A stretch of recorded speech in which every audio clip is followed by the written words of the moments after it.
Earlier this week, one of the major meat processors announced the company had been forced to lower their slaughter capacity due to a surge of new COVID-19 cases. USDA data confirmed that slowdown, with the January 7th data showing a dip of 6% as it compares to last year.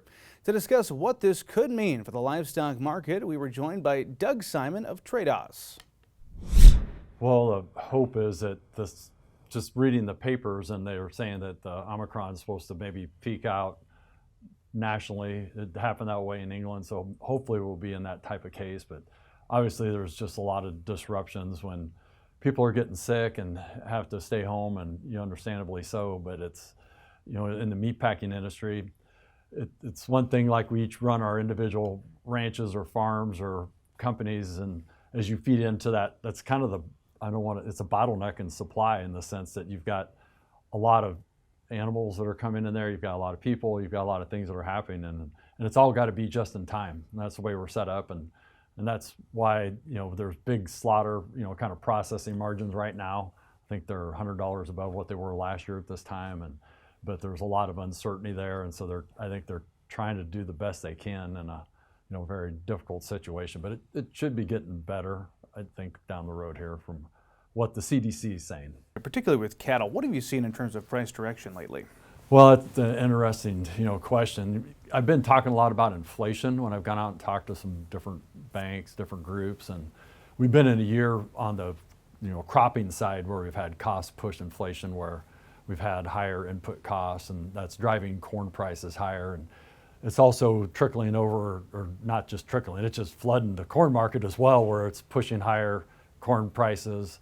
And also because of the dry conditions that we've got out west, we've got higher forage input. So basically, when you look at those cost of gains, we've gone from, if you look at prior to this last year, we've been running 80 to 90 cent cost of gains, and now we're running more $1 to $1.15. So our cost of gains have gone up pretty dramatically.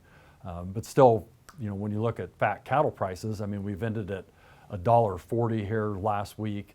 We were up in the 146 range, probably 3 weeks prior to that. So when you look at those prices, we've had pretty good runs, and there's some margins to be made. There's some profitability in there. Well, you mentioned the feed side of this with the ongoing drought in the West. You have to imagine some folks are continuing to reduce their cattle herd, but the price of corn continues to go up, and cattle guys and the hog guys don't like that as much as the grain farmer does.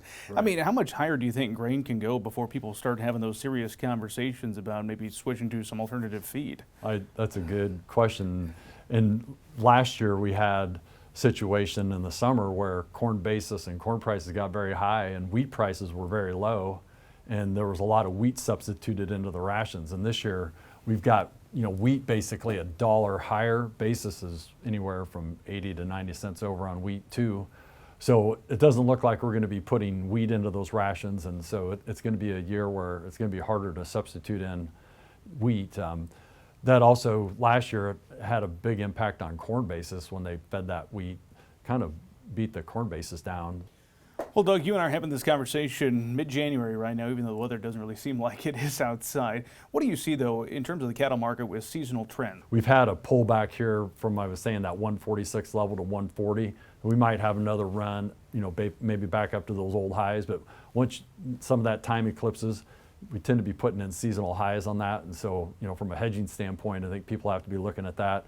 I've fed cattle in the past, in recent past, and kind of more of an opportunistic type, whenever there's margins to be made.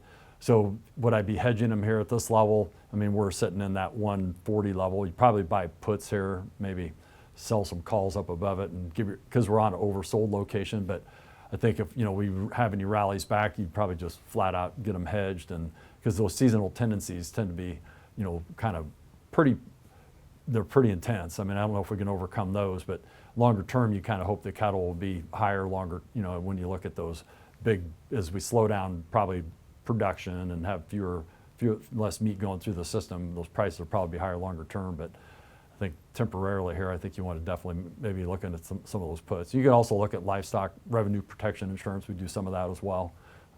So we could talk to people about that if they have some interest in that. Just some final thoughts from you on that risk management tool. That's a tool people can have in their toolbox when it comes to protect themselves, right? They can, yeah. You can use just straight, we tend to like using futures. rather than just doing like cash, because usually there's basis opportunities. And we always look at, and the same thing on grain futures and the basis and what carries are out there. So right now, actually, we've had we don't have as much premium in the nearby as what you would think versus those deferred. So that's not a real bullish thing in my mind. I would think we'd have more premium nearby if we really were in a really hugely bullish market. And the basis levels are maybe running, $1 to $2 under. That's about what the average basis was last year at this time. I guess we'd like to see basis be a little stronger if we were really in a wildly bullish market.